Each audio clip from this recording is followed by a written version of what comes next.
বেশি লম্বা করে করতে হতো না। আমার পরে খেয়ে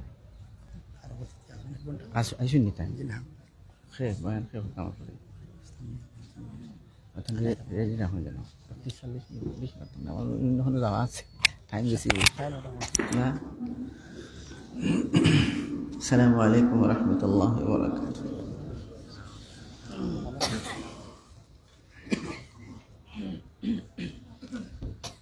الحمد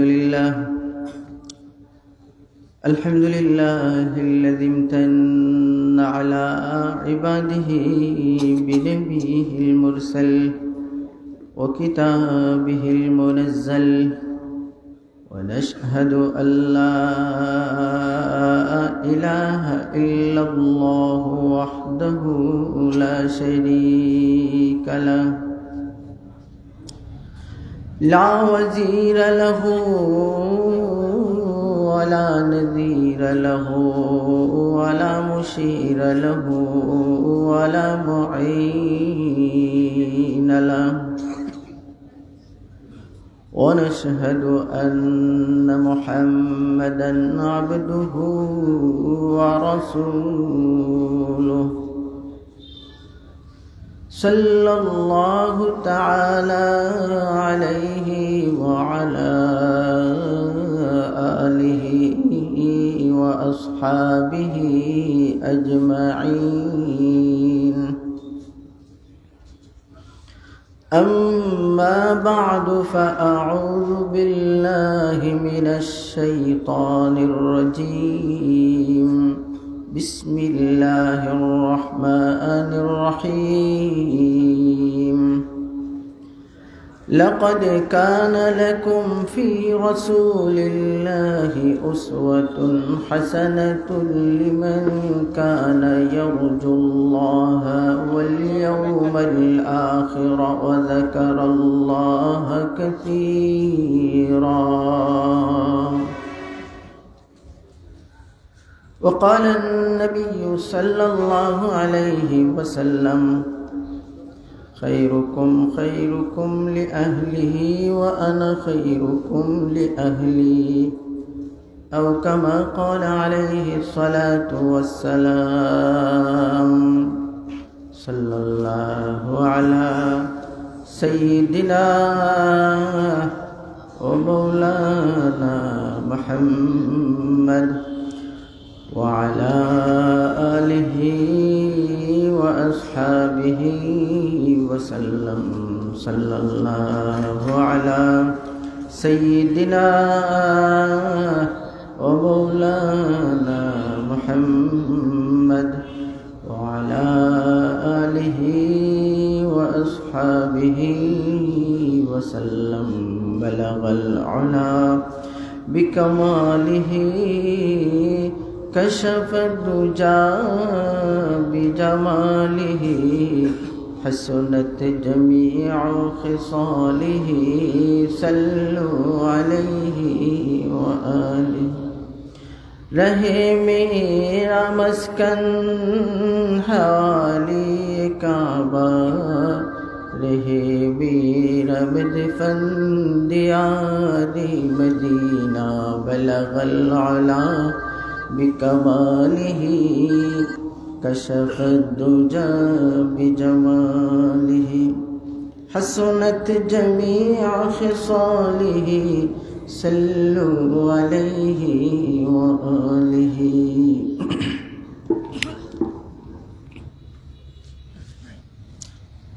محترم সভাপতি সাহেব, হযরত উলামায়ে কেরাম, উপস্থিত আমার দিন দরদি মুসলমান ভাই সব, পর্দার অন্তরালের মা ও বোনেরা, আল্লাহ রাব্বুল আলামিনের অসীম অসংখ্য শুকরিয়া।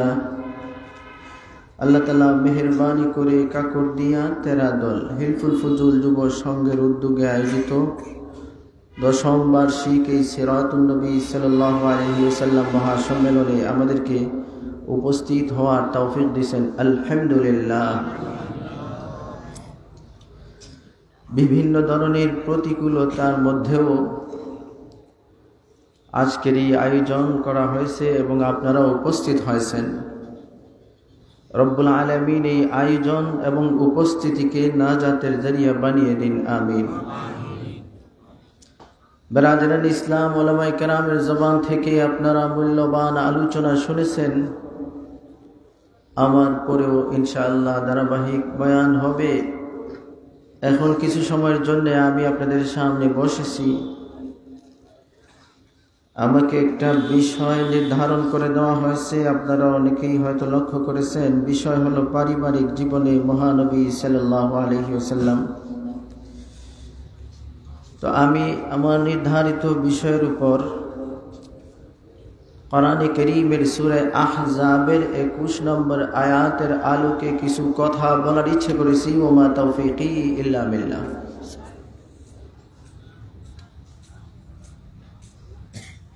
বারাদারান ইসলাম,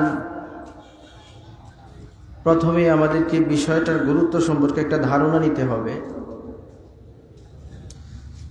পারিবারিক জীবনে নবীজির ব্যাপারগুলো বোঝার জন্য আমাদেরকে যে কথাগুলো বুঝতে হবে, বর্তমান সময়ে আমরা পরিবারগুলো নিয়ে অনেকেই বিভিন্ন সমস্যার মধ্যে পড়ে গেছি। পরিবারে শান্তি নাই, কোথাও আসলে শান্তি নেই। এর মধ্যে সবচেয়ে বড় অশান্তির আগুন এই সমাজে পরিবারগুলোতে লাগছে। আমাদের দেশেও বছরে প্রায় 14,000-এর মতো মানুষ আত্মহত্যা করে, সুইসাইড করে। 14,000-এর মতো মানুষ আত্মহত্যা যে করে, এর মধ্যে সিংহভাগ দুই কারণে করে থাকে। একটা হলো প্রেমে ছেঁকা খেয়ে আত্মহত্যা করে, আরেকটা হলো দাম্পত্য কলহে পারিবারিক সমস্যায় আত্মহত্যা করে। ঠিক না? এমনিতে পত্রিকার পাতায় মাঝে মধ্যে দুই তিনটা খবর পড়েন আপনারা। এর কারণে হয়তো বুঝেন না সংখ্যাটা কোথায় গিয়ে পৌঁছে যায় বছর শেষ। কিন্তু পুরা বছরের হিসাব যখন করা হয় তখন দেখা যায় আত্মহত্যার সংখ্যাটা কম না, হাজার হাজার। এবং প্রায় গড়ে 14,000-এর মতো, কিছুদিন আগে রিপোর্ট আমি দেখেছি, 14,000-এর মতো মানুষ এক বছরে আমাদের দেশে আত্মহত্যা করেছে। বলেন নাউযুবিল্লাহ মিন যালিক। তো ভাইরা আমার, এই আত্মহত্যাকারীদের অধিকাংশই দুইটা শ্রেণীরই হয়। একদল অবৈধ প্রেমের কারণে, আর আরেক দল পারিবারিক কলহে। এর বাইরেও হাজার হাজার পরিবার এমন আছে যদিও আত্মহত্যা করে নাই, কিন্তু দাম্পত্য কলহে পারিবারিক যন্ত্রণায় অতিষ্ঠ হয়ে মরণ কামনা করতেছে। আছে কি আছে না? এর সাথে সাথে আরেক শ্রেণীর এমন আছে যারা দাম্পত্য কলহে অতিষ্ঠ হয়ে পরিবার ভেঙে দিচ্ছে। এখন আমাদের দেশের মধ্যে বিয়ে বিচ্ছেদের হার অন্যান্য সময়ের তুলনায় অনেক বেশি। বিয়ে টিকছে না। তো ভাইরা আমার, এই যে পরিবারগুলোর মধ্যেই অশান্তির আগুন, কোথাও মানুষ মরে যাচ্ছে, কোথাও মৃত্যু কামনা করতেছে, কোথাও পরিবার ভেঙে যাচ্ছে, এই সব কিছুর মূল এই পারিবারিক সমস্যা। মানুষ কিভাবে সমাধান হবে পথ খুঁজে পায় না। এই সমস্যা থেকে সমাজকে কিভাবে রক্ষা করা যাবে, সমাজ বিজ্ঞানীরা এগুলা নিয়ে অনেক গবেষণা করতেছে এবং এই সমস্ত গবেষণার মাধ্যমে বিভিন্ন উল্টাপাল্টা পথও আবিষ্কার করতেছে মানুষ।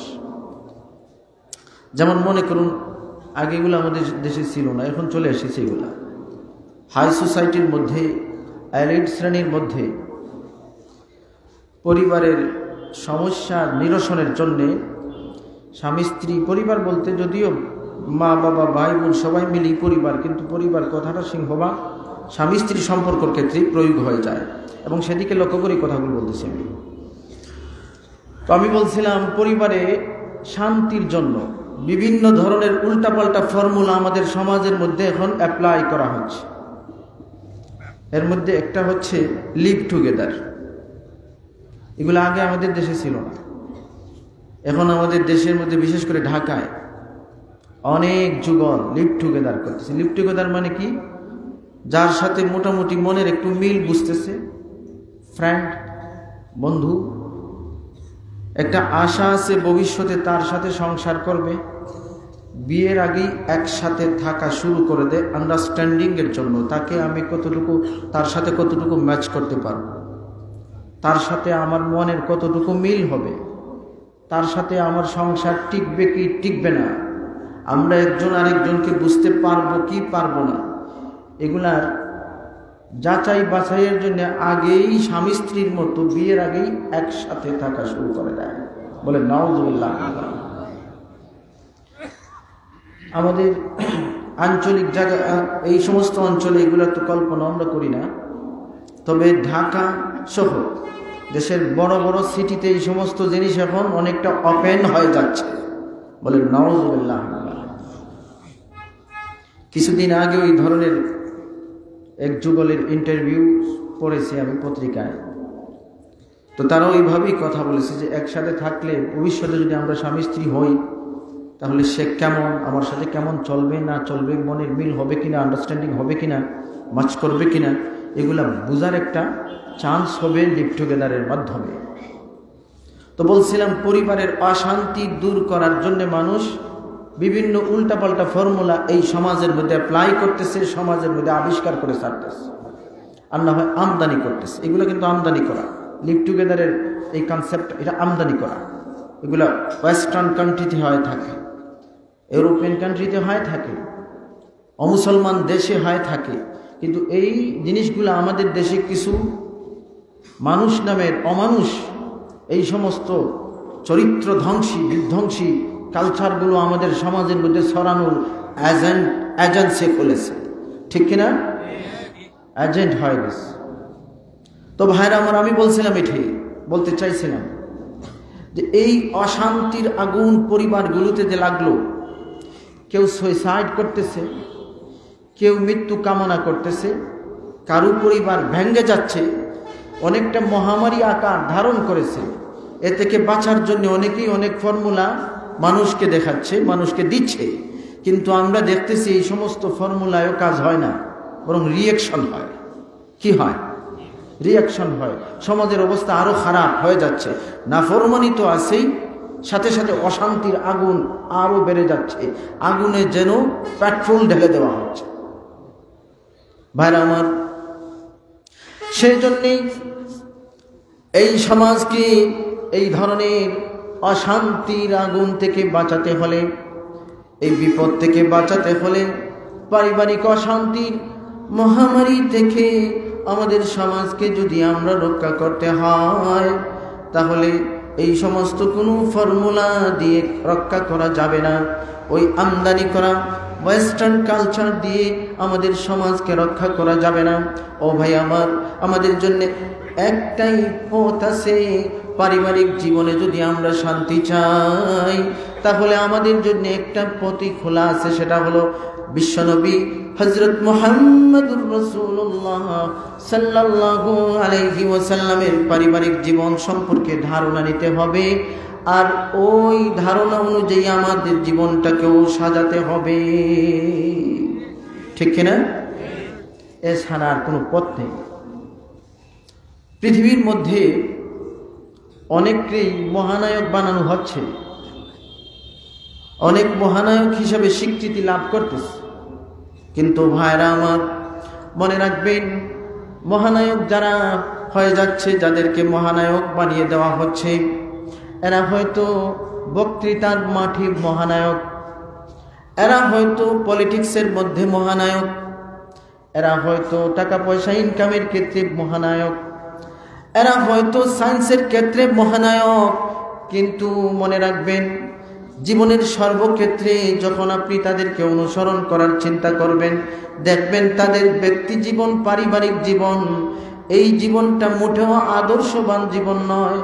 এটা এমন এক জীবন, তাদের নিজের জীবনের পারিবারিক অশান্তিরই শেষ নাই, ঠিক না?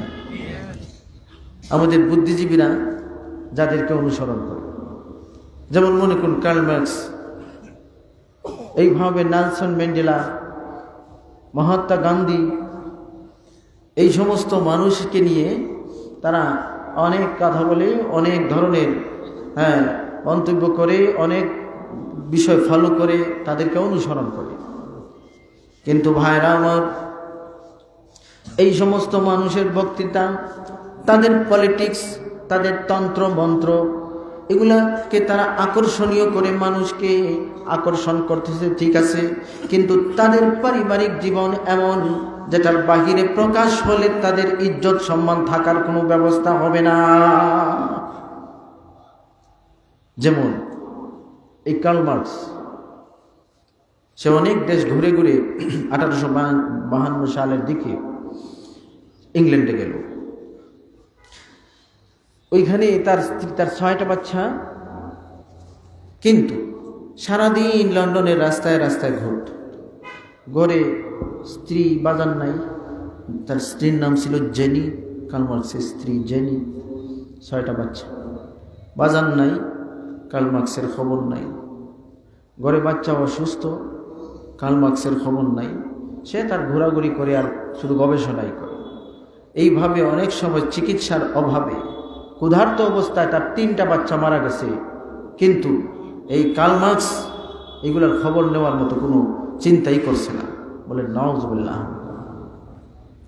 নেলসন ম্যান্ডেলা, ও ভাই আমার, মহানায়ক বানিয়ে দেওয়া হয়েছে, কিন্তু আপনারা হয়তো অনেকেই জানেন তার স্ত্রীর নাম ছিল উইনি ম্যান্ডেলা।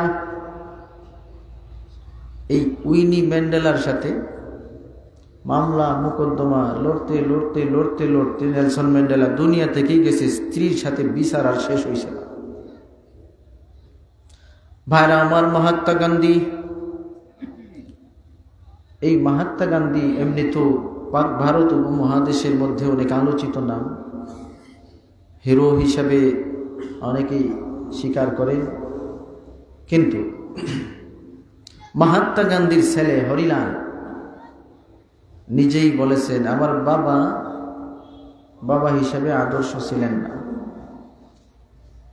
তো ভাইরা আমার, আমি বলছিলাম এটাই, দুনিয়ার যত নায়ক মহানায়ক আছে, বুদ্ধিজীবীরা সমাজে যাদেরকে অনুসরণ করে বিভিন্ন পলিসি অ্যাপ্লাই করতেছে, পলিসি দিচ্ছে, ফর্মুলা দিচ্ছে, ওই সমস্ত নায়ক মহানায়কের অবস্থায় ভালো ছিল না। ব্যক্তি জীবনে তাদের অন্ধকারে নিমজ্জিত ছিল, ব্যক্তি জীবন কদর্য ছিল, ব্যক্তি জীবনে অশান্তি ছিল, অনুসরণ করার মতো দুনিয়ার মানুষের জন্য কিছুই ছিল না, ঠিক না? আর আমাদের বর্তমান সমাজের আলট্রা মডার্ন ছেলেমেয়েরা যাদেরকে অনুসরণ করে, আগেরটা তো বলছিলাম ওই তথাকথিত বুদ্ধিজীবী মার্কা যারা, আর ওই Karl Marx, Lenin, Mandela, Mahatma Gandhi, এদেরকে অনুসরণ করে বিভিন্ন কথা বলে, তোমাদের এই নেতাগুলোরই পারিবারিক জীবনের এই দশা ছিল। আর বর্তমান যে জেনারেশন আমাদের আছে, এরা কিন্তু আবার ওই কার্ল মার্কস, লেনিন, ম্যাক্সওয়েল বা নেলসন ম্যান্ডেলা, এদেরকে নিয়ে তেমন মাথা কামায় না। তাদের হিরোরা কে? প্লেয়ার। তাদের হিরো কে হয়? প্লেয়ার, অথবা ফিল্মের হিরো হিরোইন। এরাই হলো বর্তমান আমাদের জেনারেশনের আদর্শ হয়। এদেরকে অনুসরণ করে। এরা কিভাবে চুল কাটে, তারা ওইভাবেই কাটে। এরা কিভাবে গার্লফ্রেন্ড নিয়ে ঘোরায়, তারাও এইভাবেই অ্যাক্টিং করে। এরা কিভাবে পোশাক পরে, আমাদের ছেলেপেলেরা এটাই অনুসরণ করে থাকে। তো বর্তমান জেনারেশনের আইডল হয়ে গেছে এই হিরো হিরোইনরা, ফিল্মের হিরো হিরোইনরা, ও ভাই, অথবা প্লেয়াররা। ব্রাজিলের এক প্লেয়ার ছিল রোনাল্ডো, বর্তমানে একটা আছে ক্রিস্টিয়ানো রোনাল্ডো, এটা নয়, ব্রাজিলের। তো রোনাল্ডো একবার মাথার মধ্যে চুল কাটছে, মাথার চুল সামনে রাখছে, পিছনে সব শেভ করে ফেলেছে, নাই আর চুল নাই, শুধু সামনে চুল রাখছে। ওই সময় আমাদের সমাজের অনেক ছেলেগুলো দেখা যেত যে রোনাল্ডো মার্কার চুল রাখছে। জানি না আপনারা দেখেছেন কিনা, আমরা কিন্তু পেয়েছি। এটা নাকি ছিল রোনাল্ডো স্টাইল। তো 4-5 বছর আগে দেখলাম রোনাল্ডো নিজে একটা সাক্ষাৎকার দিয়েছে। সে বলতেছে, আমি ওয়ার্ল্ড কাপে একটা বিশেষ স্টাইলে চুল কেটেছিলাম, এটা আমার কাছে ছিল একটা কুৎসিত স্টাইল। ভালো কোনো স্টাইল ছিল না, এটা সে নিজেই বলতেছে, এটা ছিল একটা কুৎসিত স্টাইল। আমার এই চুল কাটা দেখে যে মায়ের সন্তানেরা এই সিস্টেমে চুল কাটছে, অবশ্যই তার ফ্যামিলির পরিবারের মা বাবারা বিরক্ত হয়েছেন, এমন চুল কাটলো কেন। আমি তাদের কাছে এখন ক্ষমা চাইতেছি। দেখেন হিরুদের অবস্থা, তারা নিজেও জানে এটা একটা কুৎসিত বিষয়, কিন্তু আমাদের এই সমস্ত মানুষের বোঝার বিষয় না, বুঝতে চায় না যেটা কুৎসিত না ভালো। হিরু করছে, প্লেয়ার করছে, তারাও শুরু করে না। এইভাবে পেলে, ব্রাজিলের কিংবদন্তি প্লেয়ার পেলেকে 2 বছর আগে সাংবাদিকরা প্রশ্ন করল, আপনার বাচ্চা কাচ্চা কয়জন? এই পেলেরাই তো আমাদের আইডল হয়ে গেছে আমাদের জেনারেশনে। তো সে বলল, সরকারি হিসাবে আর বেসরকারি হিসাবে ব্যবধান আছে। সরকারি হিসাবে 7 জন, বেসরকারি কয়জন আমি বলতে পারবো না। বলেন নাউজুবিল্লাহ। 2 বছর আগে তার এই ইন্টারভিউ পেপারে এসেছে, পুরো ওয়ার্ল্ডের মধ্যে ব্রডকাস্ট হয়েছে। আর বর্তমানে যারা Messi, Lionel Messi, Cristiano Ronaldo এদেরকে অনুসরণ করতেছে, এদের তো বিয়ের আগে বাচ্চা কাচ্চার অভাব নেই। বলেন নাউজুবিল্লাহ। এইভাবে ফিল্মের হিরোইন আর হিরোদেরকে যারা অনুসরণ করতেছে, এমনিতে তো ভালোবাসার কত বিজ্ঞাপন তারা প্রচার করতেছে, ক্যামেরার সামনে ফিল্মে মনে হয় তাদের মতো সুখী লাইফ আর কারো হতে পারে। এই ধরনের একটা সিস্টেমে তারা সংসার করে, ঠিক কিনা? তারা যখন ক্যামেরার মধ্যে স্বামী স্ত্রী হয়ে সংসার পাতে, মনে হয় দুনিয়ার সবচেয়ে সুখী ফ্যামিলি তাদেরই, এবং তারা বাস্তবে এইভাবে সুখী সংসার করতে পারবে। কিন্তু তাদের পরিস্থিতি কি আপনারা জানেন? এক একটার 8টা 10টা করে বিয়ে হয়, ঠিক কিনা? সংসার টিকে। 2.5 বছর অবৈধ প্রেম করছে, 10 দিনও বিয়ের পরে সংসার টিকছে না। তো ভাইরা আমার, আমি এটাই বলতে চাইছিলাম, সংসারে অশান্তির আগুন লেগেছে। এই আগুন নেভানোর জন্যে কোনো সময় দেখা যায় বাহির থেকে ফর্মুলা আমদানি করে আমাদেরকে দেওয়া হয়। কোনো সময় দেখা যায় এই সংসারে পরিবারে শান্তির জন্য আমরা বিভিন্ন মানুষকে অনুসরণ করতেছি। ও ভাই আমার, মনে রাখবেন, এই সমস্ত বিভিন্ন পথ ধরলে আমাদের শান্তির কোনো আশা জীবনেও পূরণ হবে না। আমরা সব জায়গায়, শুধু পরিবার নয়, সব জায়গায় শান্তি যদি আশা করে থাকি, একটাই পথ আছে, সেটা হলো বিশ্বনবী হযরত মুহাম্মদুর রাসূলুল্লাহ সাল্লাল্লাহু আলাইহি ওয়াসাল্লামের আদর্শকে গ্রহণ করতে হবে। ও ভাই আমার, এই আদর্শকে আপনি যে জায়গায় ফিট করবেন, ওই জায়গায় আল্লাহ শান্তি দিয়ে দিবে। নবীজির আদর্শ আপনার যে জায়গায় ফিট করবেন, নবীজির চরিত্র, আদর্শ, ফর্মুলা, সুন্নাত, তরিকা যেখানেই ফিট করবেন, ওইখানেই আল্লাহ শান্তির ফয়সালা দিয়ে দেবেন। বলেন সুবহানাল্লাহ। এই কথাটা মনে রাখবেন। আর এর বাইরে আপনি যত লাইন ধরেন, যত ফর্মুলা আবিষ্কার করেন, যত বুদ্ধিজীবী আর বিভিন্ন এজেন্টদের দেওয়া বিষয়গুলো আপনারা গ্রহণ করতে পারেন, কিন্তু মনে রাখবেন, গ্যারান্টি নিতে পারেন, শান্তির আশা জীবনেও পূরণ হবে না। শান্তি একমাত্র নবীজির আদর্শের মধ্যেই আছে, ঠিক কিনা? ভাইরা আমার, বিষয়টা অনেক দীর্ঘ আলোচনার দাবি রাখে। আমি সংক্ষেপে আমাদের নবীজির পারিবারিক জীবনের উপর একটু আলোকপাত করতে চাই। আমার নবীজির পারিবারিক জীবনটা কেমন ছিল? ও ভাই আমার, নবীজি তো খুব বড় লোক ছিলেন না, ধনী ছিলেন না, পয়সাওয়ালা ছিলেন না, শিল্পপতি ছিলেন না, গরিব ছিলেন।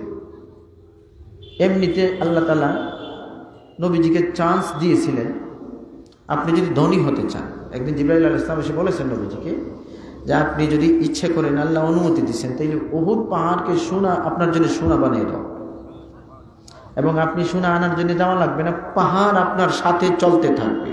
বলেন সুবহানাল্লাহ। নবীজি তখন বললেন না, দোয়া করলেন, আল্লাহুম্মা আহইনি মিসকিনা ওয়া আমিতনি মিসকিনা ওয়াহশুরনি ফি জুমরাতিল মাসাকিন। আল্লাহ, আমি গরিব অবস্থায় বাঁচতে চাই, গরিব অবস্থায় দুনিয়া থেকে যেতে চাই, গরিবদের সাথেই পরকালে থাকতে চাই। সেজন্য টাকা পয়সা ছিল না, কিন্তু নবীর পরিবারে শান্তি ছিল। বলেন সুবহানাল্লাহ। অনেক মানুষ মনে করে টাকা না থাকলে মনে হয় শান্তি থাকে না, এমন ধারণা অনেকের আছে। যে মানুষ সুখী পরিবারের যে ধারণাগুলো নেয়, যে উদাহরণগুলো খুঁজে মনে করে যার টাকা আছে এই পরিবারেই মনে হয় সুখ আছে, এমন একটা ধারণা আছে না? কিন্তু জানেন বর্তমান বিশ্বের যে বড় বড় ধনীগুলো আছে, বিল গেটস থেকে নিয়ে বিল গেটস, জেফ বেজোস, এরপরে আপনার এলন মাস্ক, এই সমস্ত শীর্ষ ধনী 1 নম্বর 2 নম্বর 3 নম্বর এই ধরনের যে ধনীগুলো আছে, একটারও সংসার টিকছে না, অধিকাংশেরই সংসার নষ্ট হয়ে গেছে, বউ ছেড়ে চলে যাচ্ছে, এরপরে এটা নিয়ে মামলা মোকদ্দমা চলতেছে। তো দেখা গেল আমরা যে ধারণা করছি টাকা থাকলেই মনে হয় পরিবারে শান্তি হয়, বিশ্বের সেরা ধনীগুলোর পরিবার না টিকার মাধ্যমে এর প্রমাণ দিয়ে দিচ্ছে যে টাকা থাকলে শান্তি হয়, এই ধারণাটা ভুল, ঠিক কিনা? বরং টাকা না থাকলেও শান্তি হয়, টাকা না থাকলেও পরিবারের মধ্যে জান্নাতি শান্তি আসতে পারে। এর সবচেয়ে বড় উদাহরণ হলেন বিশ্বনবী হযরত মুহাম্মদুর রাসূলুল্লাহ সাল্লাল্লাহু আলাইহি ওয়াসাল্লাম। নবীজির টাকা ছিল না, মাস যাইতো নবীর চুলায় আগুন জ্বলতো না, খেজুর আর পানি পান করে, খেজুর খেয়ে পানি পান করে দিন কাটিয়ে দিয়েছেন, ক্ষুধার্ত অবস্থায় দিন কাটিয়ে দিয়েছেন, পেটে পাথর বেঁধে দিন কাটিয়ে দিয়েছেন। এই ধরনের অভাব অনটনের সংসার থাকার পরও শান্তির কোনো অভাব ছিল না। সেজন্য ভাইরা আমার, আমাদের মধ্যে যাদের ধারণা হলো টাকা হলেই পরিবারে শান্তি আসে, এটা আমাদের কি শুদ্ধ না ভুল ধারণা? ভুল ধারণা। মনে রাখবে, শান্তি আসার একটাই ব্যবস্থা, ওই আগের কথাই ফিরতে হবে। পরিবারে শান্তির একটাই ব্যবস্থা আছে, সেই ব্যবস্থাটা হলো যদি পরিবারটা নবীর আদর্শ মতো গঠন করা যায়, নবীর তরিকা অনুযায়ী পরিবারকে গঠন করা যায়, নবীজির আদর্শ অনুযায়ী যে পরিবার চলবে, টাকা না থাকলেও আল্লাহ সেই পরিবারে শান্তি দিবেন। ও ভাই আমার, সেই জন্য আসেন আমরা নবীজির পরিবারের শান্তির মূল মন্ত্রগুলো একটু শুনে নেই, মূল বিষয়গুলো একটু জেনে নেই। নবীজির মধ্যে এমন কি ছিল যার কারণে অভাব থাকার পুরো পরিবারে শান্তি ছিল? ও আমার ভাই, 1 নম্বর হলো নবীজি পরিবারকে খুবই গুরুত্ব দিতেন। পরিবার ওনার কাছে সাধারণ কোনো বিষয় ছিল না, পরিবারটাকে নবীজি অত্যন্ত গুরুত্ব দিতেন। ও আমার ভাই, এই জন্যেই নবীজি পরিবারের মধ্যে সময় দিতেন। বলেন সুবহানাল্লাহ। পরিবারকে সময় দেওয়া, এটা নবীজির একটা বিশেষ কাজ ছিল। ও আমার ভাই, পরিবারকে সময় দেওয়া, আজকাল তো আমাদের ট্র্যাডিশন এমন হয়ে গেছে, আমাদের টেন্ডেন্সি এমন হয়ে গেছে, আমরা কি করি, বাহিরে কেউ জব করে, কেউ বিভিন্ন ধরনের কাজকাম করতেছে, এই ধরনের মাথা গরম করে ঘরে আসার পরেই দেখবেন মোবাইল নিয়ে বসে গেছে।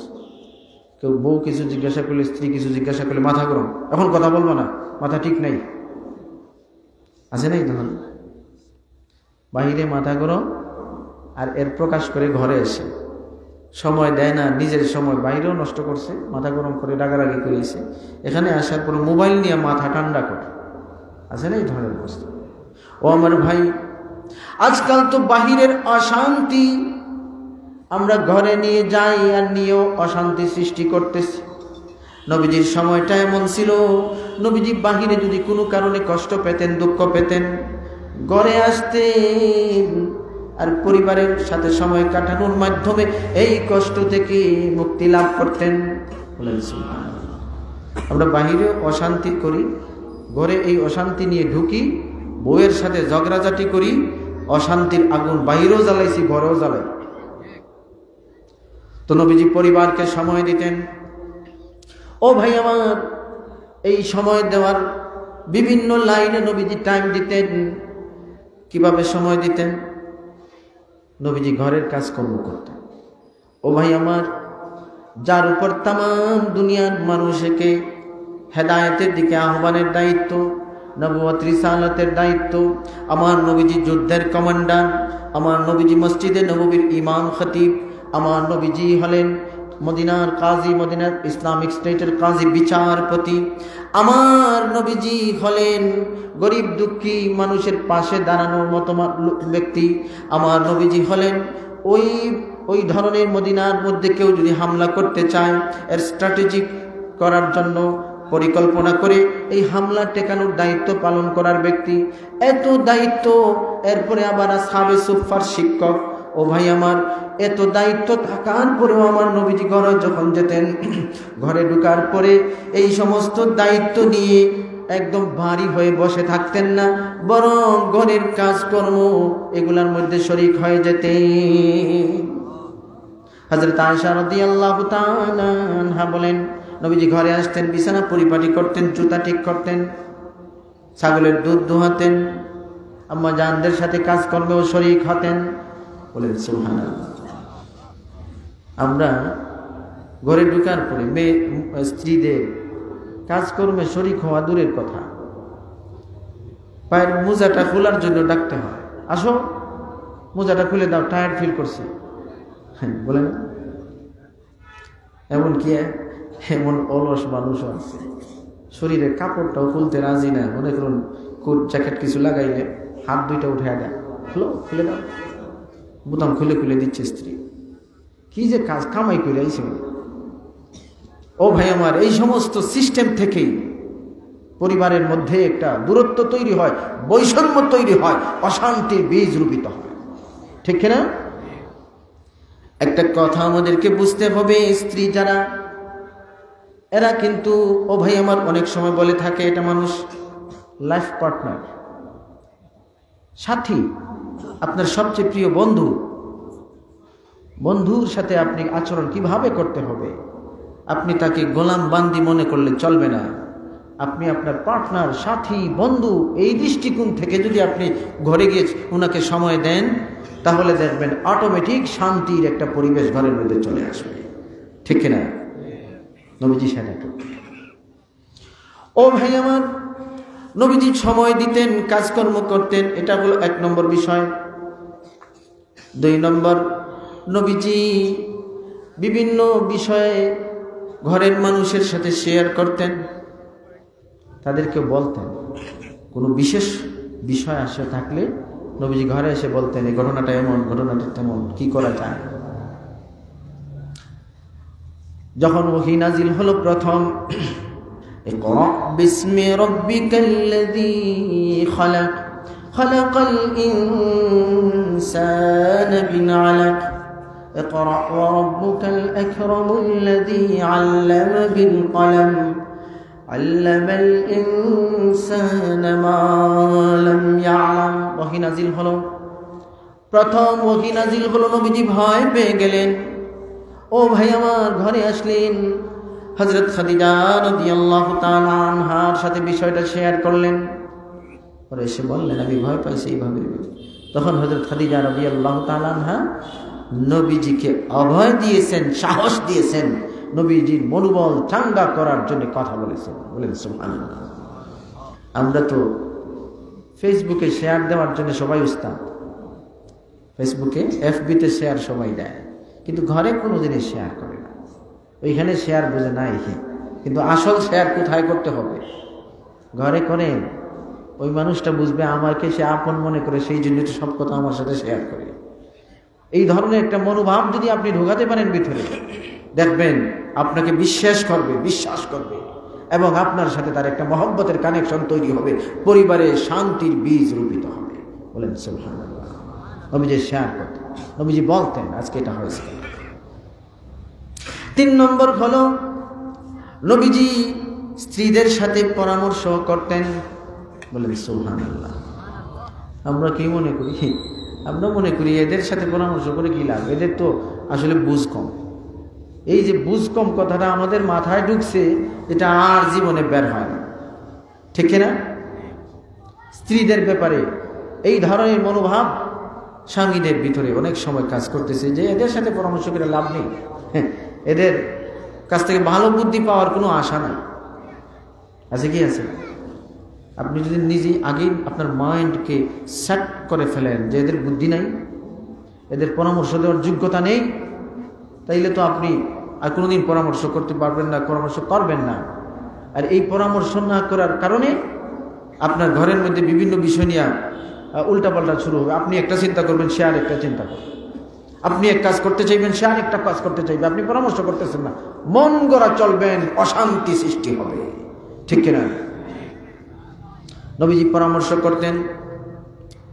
ও ভাই আমার, লম্বা কথা, হুদায়বিয়ার সন্ধির সময় মক্কার কাফেরদের সাথে যখন সন্ধি চুক্তি হলো, এই সন্ধি চুক্তির বিষয়গুলো ইসলামের জন্য অনেকটা বাহ্যিকভাবে যেগুলো শোভনীয় ছিল না, সাহাবায়ে কেরামের মানতে কষ্ট হচ্ছিল। এই সন্ধি এমনভাবে হয়েছিল, মনে হচ্ছিল যেন মুসলমানরা তাদের কাছে নত হয়ে যাচ্ছে। সেই জন্যই সাহাবায়ে কেরাম এই ধরনের চুক্তিকে অপমানজনক মনে করে মানতে কিছুটা নারাজি ভাব প্রকাশ করতেছেন। নবীজি চুক্তি মানার জন্য বললেন, আর এখান থেকে ফিরে যাওয়ার জন্য মাথা মুন্ডানো এবং কোরবানির আদেশ দিলেন। কিন্তু সাহাবায়ে কেরামের অবস্থা লক্ষ্য করতেছেন নবীজি, যে তাদের কাছে বিষয়টা খুবই কষ্টকর হয়ে যাচ্ছে। এই আদেশটা পালন করা সাহাবীদের জন্য অনেক কষ্টকর হয়ে যাচ্ছে, কারণ তারা বুঝতেছেন আমরা যে চুক্তি করতেছি এটা অসম্মানজনক। কেন চুক্তি করব? আমরা লড়াই করব, জিহাদ করব, আমাদের যা কিছু আছে তা নিয়ে আমরা বুঝবো, তাদের কথা এইভাবে মানতে হবে কেন? এই ধরনের একটা জজবা সাহাবায়ে কেরামের ভিতরে কাজ করতেছিল।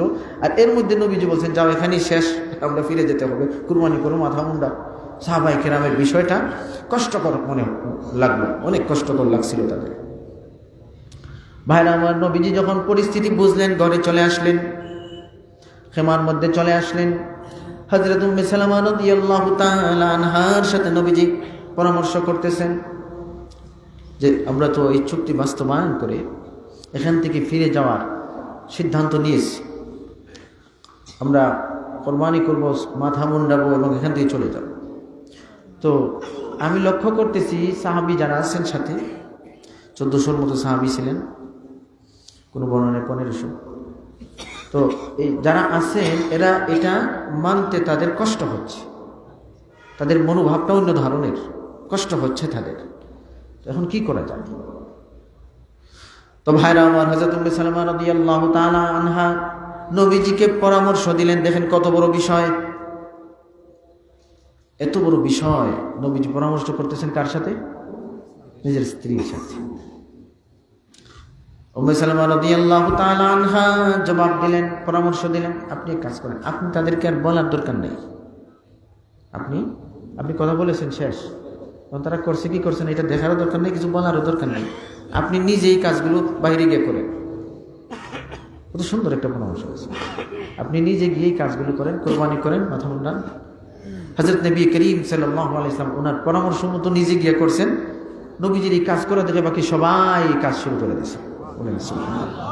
দেখেন এই পরামর্শের মধ্যে কি, অথচ নবীজি উম্মুল মুমিনিন হযরত উম্মে সালামা রাদিয়াল্লাহু তাআলা আনহার সাথে পরামর্শ করেছেন। কিন্তু আমরা মনে করি বড় বড় বিষয়গুলো নিয়ে স্ত্রীদের সাথে পরামর্শ করার কিচ্ছু নাই, এরা বুঝে না, এদের বুঝ কম, এদের সাথে পরামর্শ করলে ভালো কোনো বুদ্ধি পাওয়ার আশা নাই। এই ধরনের একটা মাইন্ড আমাদের হয়ে গেছে। মনে রাখবেন, এটা নবীর আদর্শ নয়। নবীজির আদর্শ হলো ঘরের স্ত্রীদের সাথে পরামর্শ করা। এই পরামর্শ করলে কি হবে? পারিবারিক বিষয়, সাংসারিক বিষয়, বাহিরের বিষয়, অনেক ক্ষেত্রে কোনো বিষয় নিয়ে যদি আপনি পেরেশান হয়ে যান, এই বিষয়গুলো নিয়ে পরামর্শ করেন, অনেক সময় আপনার স্ত্রীর পরামর্শে আপনার উদ্ধারের ব্যবস্থা হয়ে যাবে, ঠিক কিনা? আর শুধু উদ্ধারের ব্যবস্থা না, আপনি যে পরামর্শ করতেছেন, এই পরামর্শের কারণে আপনার স্ত্রী আপনাকে আপন মনে করতেছে, সে বুঝতেছে, এটা আপনার স্ত্রী কথা বুঝতেছেন যে উনি আসলে আমাকে খুব গুরুত্ব দেন, মূল্যায়ন করেন, আমার দাম আছে ওনার কাছে। মনে রাখবেন, যে স্ত্রী এই কথাটা তার মনের মধ্যে ঢুকায় দেয়, যে স্ত্রীর অন্তরে এই কথাটা ঢুকে যায় যে আমার জামাই আমারে দাম দেয়, কথা বুঝবেন, যে স্ত্রীর মনে এই কথাটা আপনি ঢুকাতে পারবেন যে তার স্বামী তারে দাম দেয়, মূল্যায়ন করে, সম্মান করে, মনে রাখবেন এটা তাদের কাছে অনেক বড় একটা পাওনা। আপনি লক্ষ টাকা দিয়েও এত খুশি করতে পারবেন না, আপনি লক্ষ টাকা দিয়েও তাদেরকে এত মুরিদ বানাইতে পারবেন না, আপনি দাম দিয়ে যতটুকু বাধ্য করতে পারবেন, ঠিক কিনা? এই পরামর্শ করলে তারা বুঝে আমারও দাম আছে ওনার কাছে, আর নাইলে এত বড় বিষয় তো আমার সাথে কথা বলারই বিষয় না, কিন্তু আমার সাথে পরামর্শ করতেছে। তো নবীজিটা করতেন। ভাইরা আমার, নবীজি আম্মা জানদের মন নিজে জোগাতেন। বলেন সুবহানাল্লাহ। আমরা তো এটাই মনে করি যে আমি স্বামী, আমার আমার আমার কাজকর্ম, ব্যবসা বাণিজ্য এইগুলা নিয়ে আমি ব্যস্ত থাকবো, আর ঘরে যখন আসবো স্ত্রী সব সময় আমার মন জোগাবে, এটাই তার দায়িত্ব। ও ভাই আমার, আমরা যে নিজেরা আইন করে ফেললাম, মনে রাখবেন সংসারে আপনি একা আইন করবেন না। আপনার একার আইনে সংসার চালাতে গেলেই গন্ডগোলটা বাজায়া দিবেন। আপনি যে নিজে নিজে আইন করে বসে থাকলেন যে আপনার মন জুগানোর দায়িত্ব সব সময় স্ত্রী পালন করবে, এই আইনটা যে মনে মনে আপনি নির্ধারণ করলেন, আপনি ঠিক করলেন, এই সমস্ত আইনে যে সংসার চলবে সেই সংসারে গন্ডগোল লাগবে। এখানে আপনি আপনার মন জোগাবে, শুধু এটুকু দেখলে চলবে না। আপনি নবীজির আদর্শ এখানে কি ছিল সেটা জানতে হবে। আমার নবীজি নিজেও ওনার স্ত্রীদের মন জুগিয়ে চলেছেন। বলেন সুবহানাল্লাহ। দুনিয়ার ইতিহাসে এমন একজন আপনি পাবেন না নবীজি যেইভাবে স্ত্রীদের মন জুগাইছেন। ও ভাই আমার, কিভাবে মন জুগিয়েছেন? নবীজি নিজেও সবসময় পরিপাটি থাকতেন ঘরে যাওয়ার পরে। বলেন সুবহানাল্লাহ। আমাদের অবস্থা কি? উল্টা, একদম উল্টা। আমরা বাহিরে গেলে পরিপাটি হয়ে যাই, কিন্তু ঘরে আসলে জামা কাপড়, চেহারা, সুরতের দিকে কোনো লক্ষণ রয়েছে না আমাদের। আপনি ঘরে আসলে তো অবশ্যই আপনার অন্তরে একটা আকাঙ্ক্ষা থাকে যে আমার স্ত্রীকে আমি পরিপাটি দেখবো, স্মার্ট দেখবো, সুন্দর হয়ে আছে, সেজে গুজে আছে, এটা দেখবো। আপনার অন্তরে এমন একটা আকাঙ্ক্ষা অবশ্যই থাকবে, থাকার কথা না বললেও আমি বুঝি থাকবে। এটা মনে রাখবেন, ঠিক আপনার স্ত্রীর অন্তর ওইটা যে আমার স্বামী যখন ঘরে আসবে তারে দেখলে যাতে স্মার্ট লাগে, সুন্দর লাগে, পরিপাটি লাগে, পরিচ্ছন্ন লাগে, এই ধরনের একটা স্বামীর কল্পনা তার অন্তরে আছে। সে হয়তো বলবে না লজ্জায়, কিন্তু এই আকাঙ্ক্ষা প্রত্যেক স্ত্রীরই থাকে যে তার স্বামীটাকে যাতে পরিপাটি পরিচ্ছন্ন লাগে। আছে কি আছে না? এটা তো আসলে মহিলাদের কাছে প্রশ্নের বিষয়, আমি আপনাদের কাছে করেছি। তো আসল বিষয় হলো, এটা প্রশ্নের বিষয় না, মূলত জানার বিষয়। আমাদের জানতে হবে প্রত্যেক স্ত্রীকে স্বামী যেইভাবে পরিপাটি সুন্দর দেখতে চায়, স্ত্রীরাও স্বামীদেরকে পরিপাটি সুন্দর দেখতে চায়, ঠিক কিনা? কিন্তু আমাদের তো উল্টা, আমরা বাইরে পরিপাটি হয়ে যাই আর ঘরে এসে আর নিজের কোনো খবর নাই। আবার স্ত্রী যদি পরিপাটি না থাকে তাইলে আবার মাথা ঠিকই গরম হয়। ও ভাই আমার, নবীজি নিজেকে পরিপাটি রাখতেন। নবীজির সাথে চিরুনি থাকতো, চিরুনি, চুলগুলো আছে। নবীজির সাথে আতর থাকতো। বলেন সুবহানাল্লাহ। সুগন্ধি নবীজি খুব পছন্দ করত। ঘরে গেলেও, আমরা তো বাইরে গেলে পারফিউম মারি, স্যান্ট, কত কিছু, কিন্তু নবীজি ঘরে থাকলেও সুগন্ধি মাখতেন। এর মাধ্যমে ঘরের মধ্যে নবীজির প্রতি একটা আকর্ষণ, আলাদা আকর্ষণ তাদের তৈরি হতো। বলেন সুবহানাল্লাহ। ভাইরা আমার, নবীজি সবসময় দাঁত পরিষ্কার রাখতেন, মিসওয়াক করতেন। নবীজি মাঝে মধ্যে সুরমাও দিতেন। বলেন সুবহানাল্লাহ। এবং রাতের বেলা ঘুমানোর সময় অধিকাংশ সময় ব্যবহার করেছেন। ঘুমানোর সময় সুরমা দিতেন। তো ঘুমানোর সময় তো বাইরে যেতেন না, ওই সময় সুরমা কেন দিতেন? এই ঘরের টাইমে, ঘরে থাকাকালীন সময় নিজেকে পরিপাটি স্মার্ট রাখতেন। বলেন সুবহানাল্লাহ। এটা নবীজির আদর্শ। আমরা শুধু আদর্শ বলতে শুধু এই অন্যান্য বিষয়গুলো বুঝে থাকি, মিষ্টি খাবার, সুন্নত, এগুলো আদায় খুব ভালোই বুঝে, কিন্তু জীবনের প্রত্যেকটা ক্ষেত্রে আমার নবীজি এত সুন্দর সুন্দর তরিকা, আদর্শ আমাদের জন্য রেখে গেছেন। এগুলো যেখানে ফিট করবেন সেখানেই শান্তি আল্লাহ দিয়ে দেবেন। বলেন সুবহানাল্লাহ। ভাইরা আমার, তো নবীজি পরিপাটি থাকতেন। আর নবীজি নিজেও নিজের পরিবারকে পরিপাটি হওয়ার সুযোগ দান করতেন। বলেন সুবহানাল্লাহ। কিভাবে পরিপাটি থাকার সুযোগ দিতেন? মনে করুন, ঘরে যখন মহিলারা কাজকর্ম করেন, অনেক সময় তাদের পরিপাটি অবস্থা, পরিচ্ছন্ন থাকার সুযোগ হয় না। এখন নবীজি বাইরের সফরে গেলে যখন তিনি ঘরে আসতেন, তখন নবীজি সাথে সাথে ঘরে আসতেন না। বিশেষ করে রাতের বেলা নবীজি সফর থেকে আসলেন, মদিনা শরীফের বাহিরে অবস্থান নিতেন, পরের দিন দিনে আসতেন। আর এসেও সাথে সাথেই ঢুকতেন না, নামাজ পড়তেন মসজিদে নববীতে, এরপরে হুজরাতে তাশরিফ নিতেন। অর্থাৎ ঘরে ঢোকার আগেই যাতে উম্মুল মুমিনিনগণ, আম্মাজানগণ নবীজির আগমনের খবর পেয়ে পরিপাটি থাকতে পারেন, এই চান্সটুকু আমার নবীজি তাদেরকে দান করতেন। বলেন সুবহানাল্লাহ। আর আমরা তো এই সমস্ত চান্স না দিয়ে আমরা আরেকটা আবিষ্কার করছি, সারপ্রাইজ। বুঝেন নাই? আমরা কি আবিষ্কার করছি? সারপ্রাইজ। হঠাৎ আচমকা সামনে দাঁড়িয়ে যাবে, তো ভূতের মতো চোখ বড় করে ফেলবে, হঠাৎ চিৎকার দিয়ে উঠবে, এরপরে একটা হাসি দিয়ে বলবো আমি সারপ্রাইজ দিলাম, কখন আসবো তোমাকে বলি নেই, এটা একটা সারপ্রাইজ। মনে রাখবেন, এই সমস্ত সারপ্রাইজে চিন্তা করবেন না, নবীর আদর্শ ধরবেন, ঠিক কিনা ভাইরা আমার? তো বলছিলাম নবীজি স্ত্রীদের মন জোগানোর জন্য নিজেও পরিপাটি থাকতেন। ভাইরা আমার, নবীজি স্ত্রীদের মন জোগানোর জন্য তাদের সাথে ইচ্ছে মতো গল্প গুজব করতেন। বলেন সুবহানাল্লাহ। সময় এলে তিরমিজির মধ্যে লম্বা একটা কথা আছে, হাদিসে উম্মে যারা, লম্বা হাদিস একটা আছে, উলামায়ে কেরাম এটা সম্পর্কে ভালোই জানেন। হযরত আয়েশা রাদিয়াল্লাহু তাআলা আনহার সাথে নবীজি রাতের বেলা লম্বা সময় গল্প করেছেন। আয়েশা রাদিয়াল্লাহু তাআলা আনহা গল্প বলেছেন, নবীজি ধৈর্যের সাথে আম্মাজানের গল্প শুনেছেন। বলেন সুবহানাল্লাহ। আমাদের তো অবস্থা উল্টা। আমাদের হলো নিজের বক বক যাতে সে শুনে, বউর দায়িত্ব হলো জামাই স্বামীর বক বক শোনা, কারণ তার কথাগুলো বাইরে মানুষ শুনতে চায় না। কথা বলে এই তুমি কথা বন্ধ, এই তোমার এত কথা বলার দরকার কি, এইভাবে বন্ধ করে রাখছে। আর সব কথা বেগে করে ঘরে নিয়ে এসে এখন আর বউরে ঘুমাইতে দেয় না, এই তার কিচ্ছা শোনায় সারাদিন কি করছে, চা খাইছে, পান খাইছে, মুখের ঘরে গেছে, সেই বললো সেই বললো, আছে না এই ধরনের স্বভাবের কিছু। বস্তা খুলে ঘরে গিয়া গফের বস্তা।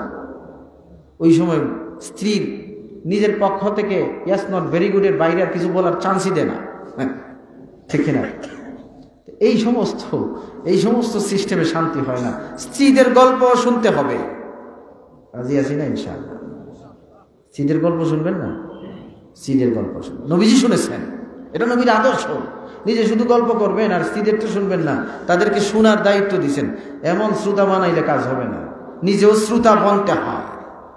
পরিস্থিতির কারণে শ্রোতা বনা লাগে, আমরাও শ্রোতা হই।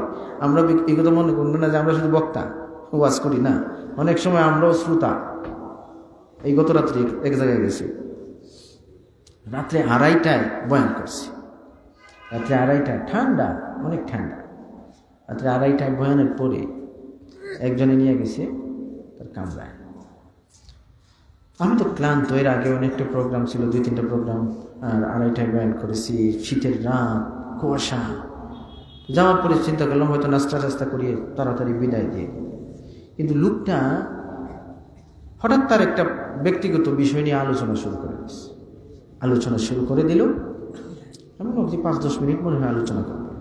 হায় হায়, এখন যে আলোচনা যে শুরু হয়েছে আর তো শেষ হয় না, শেষ হয়ই না। আর শুধু শেষ হয় না, আমার কিছু বলারও চান্স নেই, কারণ তার একটা মিনিটের কোনো গ্যাপ নেই। আমার শুধু এই সমস্ত এগুলোই চলতেছে। আর এই লোকটা ধারাবাহিক 1 ঘন্টা গল্প করছে। তো 1 ঘন্টা হওয়ার আগে যখন 40 মিনিটের মতো হয়ে গেল, আমার কিন্তু 1টা মিনিট আমি হিসাব করে কাটি। তো এতক্ষণ ভদ্রতার খাতিরে নীরব বসে রয়েছি। 40 মিনিট পার হওয়ার পর থেকে আমি চিন্তা করতেছি যে মৌজু উঠছে, যে বিষয়, সাবজেক্ট, এটা কোন জায়গায় গিয়ে শেষ হতে পারে। 20 মিনিট আমি এটা নিয়ে গবেষণা করছি। আমি মনে মনে টার্গেট করি, মনে হয় আর 5 মিনিট পরে ওই জায়গায় যাওয়ার পরে এটা ব্রেক হবে। দেখি না, ওইখানে ছুটে গেছে। যখন দেখলাম না, তো ফুল 1 ঘন্টা হওয়ার পরে লোকটা বলতেছে যে হুজুর আপনাকে তো পাওয়া যায় না, আজকে যখন পাইছি, আর এখন তার প্রোগ্রামও নয়, বাড়িতে গিয়ে তো ফজর পরেই ঘুমাবেন, তো আজকে আমার মনের কথাগুলো সব বলবো, নিয়ত করছে। 1 ঘন্টা গল্পের পরে রাত প্রায় 4টা হয়ে যাচ্ছে। আমি দেখলাম আর সহ্য করার সুযোগ নেই। আমি তাড়াতাড়ি উঠলাম যে না ভাই আর বসতে পারবো, এখনই আমাকে চলে যেত। তাড়াতাড়ি গিয়ে গাড়িতে উঠে সুজাটা, তো আমি গাড়িতে উঠে ড্রাইভার সাহেবের সাথে আলাপ করলাম আমার সাথে এইভাবে যে লোকটা গল্প, আমি তো এইভাবে কারোর সাথে কোনো সময় গল্প, মানে এত সময় কথা শোনার সময় আমার কখনো হয় না। আজকে রেকর্ড করছে একটা, কি হুজুর করছেন, এইভাবে 1 ঘন্টা গল্প শুনছে। সে বলতেছে, হুজুর আমি তো পানটা পর্যন্ত মুখে দিচ্ছি না, আপনি এত সময় বসে রয়েছেন, হয়তো আপনি ডাক দিবেন খাবার জন্য আসো, আপনি খাবার টাবারের কোনো খবর নাই, আপনি এত সময় গল্প শুনছেন? হ্যাঁ জি, হ্যাঁ গল্পই শুনছেন। তো এরপরে বললাম, এমন যদি অবস্থা আমার সাথে হয়, বউয়ের সাথে না জানি কি অবস্থা চলতেছে। তো ভাইরা, আমাদের সমাজে এমন কিছু মানুষ আছে যারা সারা দিনের গল্প কথাবার্তা সব জমা করে কোথায় নিয়ে যায় বলেন? ঘরে নিয়ে যায়।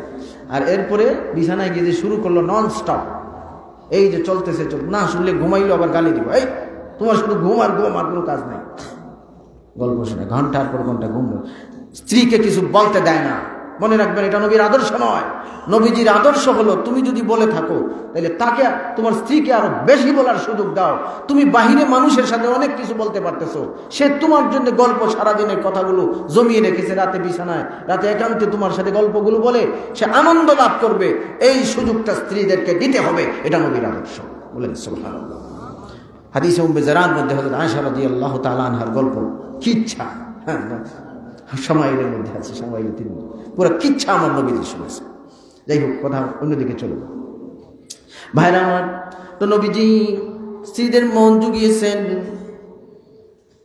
এমনকি মন জুগাতে যে অনেক সময় তাদের সাথে এমন এমন আনন্দপূর্ণ কাজ করেছেন, এমন বিনোদনমূলক কাজ করেছেন। যেমন হযরত আয়েশা রাদিয়াল্লাহু তাআলা আনহার সাথে নবীজি একবার দৌড় প্রতিযোগিতায় লিপ্ত হয়েছে।